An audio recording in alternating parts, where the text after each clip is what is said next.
Assalamu alaikum and hello to my non-Muslim viewers. So you're arguing with Christians about the preservation of the Bible and the Quran, and you're using, Bart Ehrman and other people to refute the preservation of the New Testament. Or I'm sorry, to excuse me, uh, to say that the New Testament isn't historically reliable and there are problems with the manuscripts of the New Testament and things like that. And Christians jump up and down and say, "Well, your Quran also has problems. It's not preserved either. Ibn Masud, blah blah blah blah blah blah blah." So these Christians will constantly jump up and down with the accusation of inconsistency, because when we Muslims point that there's problems with the New Testament in the Old Testament when it comes to manuscript sources, inconsistencies, errors, historical errors, why Jesus' resurrection just could not have happened and stuff like that. They'll jump it down and say, well, you Muslims are inconsistent because there's also preservation problems with your Quran, etc., etc. So they'll start like whining and complaining about inconsistency.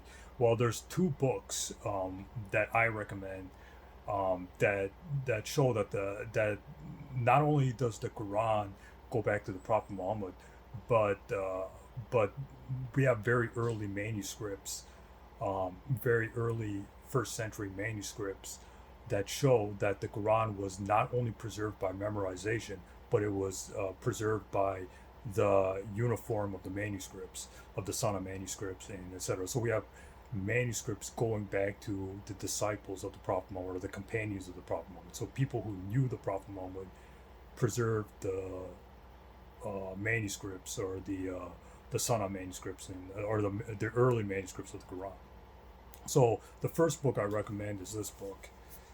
Uh, the history of the Quranic text from revelation to compilation by Imam al-Azami.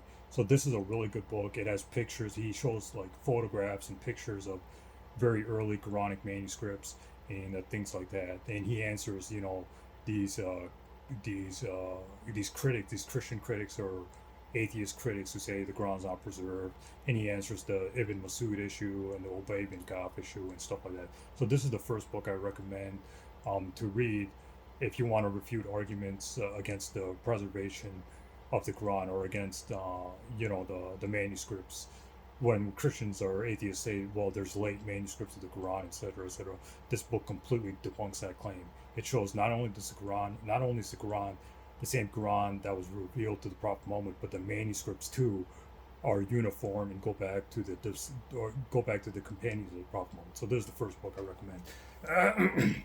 The second book is a more academic book, but it's still a good read for laymen, and it's the variant readings of the Quran by Akbad Ali al Imam.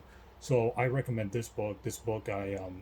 I'm almost done with this book, but this is a really good book where he refutes the I'm sorry, he refutes the satanic verses. He refutes the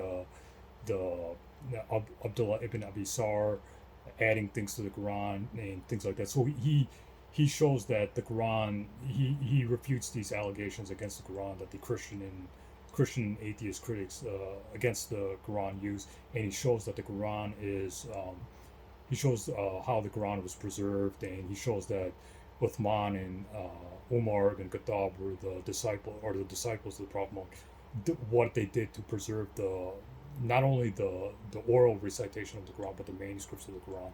So this is a really good book I recommend to to your reading list if you want to know more about the history of the Quran, the preservation of the Quran, the manuscripts of the Quran, etc., etc.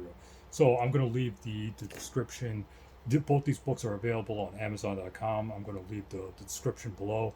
So any Muslim apologist out there who wants to learn more about the preservation of the Quran, the history of the Quran, and the early manuscripts of the Quran, and things like that, I recommend these books.